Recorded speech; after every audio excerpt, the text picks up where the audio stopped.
Stalker, Shadows of Desolation. The man in the tattered cloak continued to leer at me with his haunting gaze. His voice echoed through the room, chilling me to the core. Before I could gather my wits, he lunged forward, his skeletal hand reaching for me.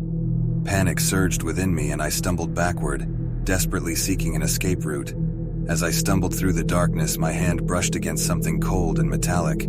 I fumbled to grab it, my fingers closing around the handle of an old rusty knife that had been forgotten in this forsaken place. Holding onto it tightly, I knew I had to defend myself against this nightmarish creature. With a surge of adrenaline, I turned to face him, my trembling hand clutching the knife. The man in the cloak snarled, his eyes glinting with malicious intent, but I refused to succumb to fear. I mustered all the courage I had left and took a defensive stance, ready to fight for my life. As the nightmarish figure lunged at me once again, I swung the knife, my desperation fueling my strike.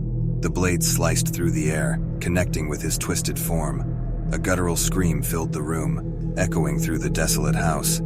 The figure stumbled back, its cloak swirling around it like a whirlwind of shadows. But the victory was short-lived. The wounded man in the cloak transformed into something even more grotesque, his body contorting and morphing into a monstrous abomination. The room seemed to darken further, the walls pulsating with an otherworldly energy. I realized I had stumbled upon a den of darkness, a place where nightmares were born and thrived. Driven by sheer survival instinct, I fled from the room, the creature's growls reverberating through the empty hallways.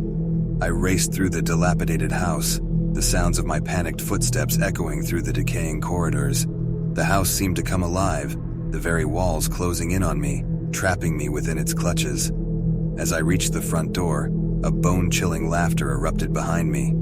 I dared not look back, knowing that the creature was close on my heels. With a burst of strength, I yanked open the door, and the moonlight spilled in, casting a pale glow on the world outside. I sprinted away from the house, desperate to put as much distance as possible between myself and the horrors within. But the night